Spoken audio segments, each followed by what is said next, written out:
I love you too. After Andrew Yang ended his bid to be the U.S. Democratic presidential candidate in 2020, he launched what he believed would solve a problem within American politics. That is the Forward Party. It's an inclusive movement. You can be a registered Democrat, Republican, Independent. For nearly 5 years now, Yang has been growing his vision of Forward, a third party that he says is necessary for American democracy. You need more than two parties because the two existing parties aren't doing a great job. As part of his platform, he's pushed big ideas like a universal basic income and pushed back against the use of AI, saying it will take away millions of jobs. Andrew Yang outlines this and more in his book, Hey Gang, Where's My $1,000? Andrew Yang, thanks so much for joining me. Oh, it's great to be here. Thanks for having me.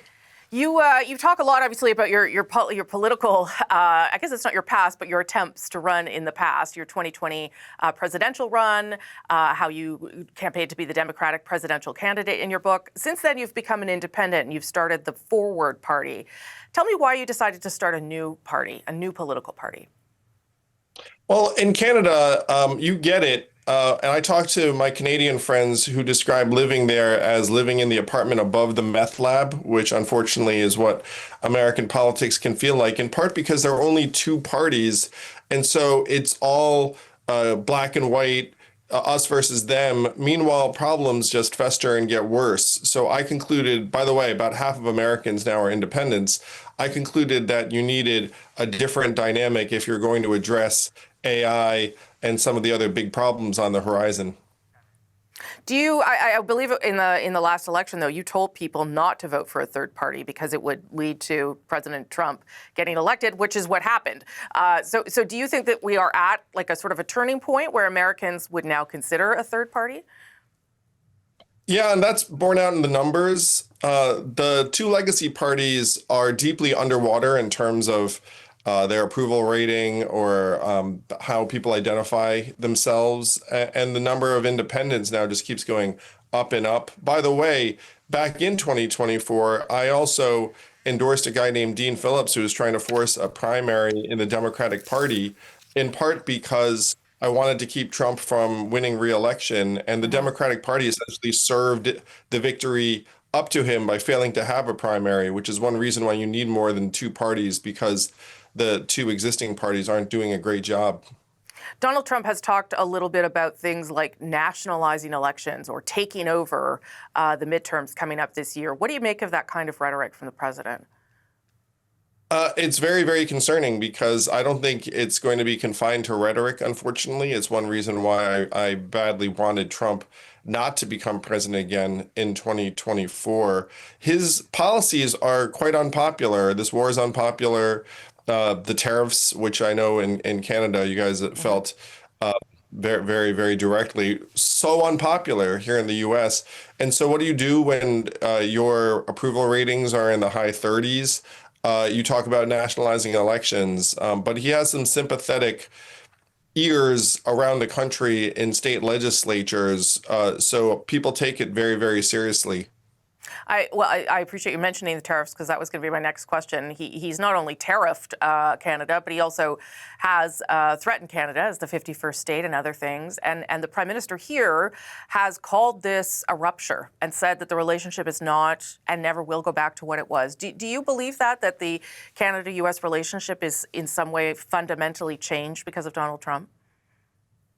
I think if you had new, sensible leadership, Rosemary, then things could change pretty dramatically in another direction. For example, if I were president, we'd be welcoming Canadians with open arms. It pains me deeply that Canadians don't come south of the border to visit us because there are so many American sites and businesses that want that to resume or even increase from the previous levels. So hopefully we can get a president in that has that kind of attitude. And it's not just Canada. I mean, I have friends from around the world who don't visit anymore. Who do you think is a viable alternative to, obviously, I don't think Donald Trump is going to push the agenda and try and run again, but you never know. So who is sort of the Democratic or third party candidate out there right now who would be able to offer something different to the MAGA movement and to what Americans are looking for? I'm so glad you included the independents in this, Rosemary. My number one draft pick in the independent lane is Mark Cuban, who, by the way, polls phenomenally well. The Democratic primary is going to shake out. I know a lot of those figures. I mean, Gavin Newsom right now is the front runner. Yeah. And Gavin's excellent in real life. He's going to be there the whole time. People shouldn't underestimate Gavin's staying power. One of the other things that you write about and that you really care about is AI. You are very concerned that it could break the economy.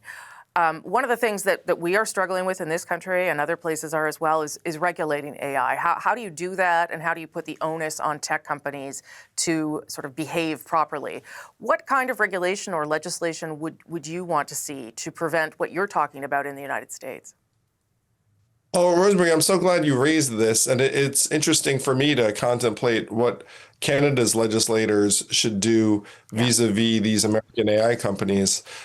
So we should take Dario Amadei's suggestion and tax AI itself to start paying for things like universal basic income. I have some friends in Canada who've been trying to make that happen, but it's common sense. I mean, you have literally trillions of dollars of value being hoovered up by these AI giants. And right now, the average American or Canadian is going to see next to nothing of that. So you have to change that.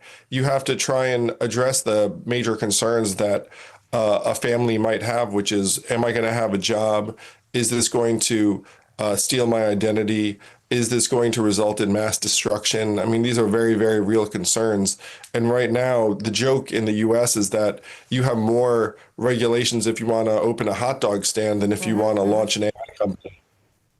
Why do you think it's going to break the economy, though? Obviously, there would be productivity benefits in some ways if you incorporate AI into different segments of the economy.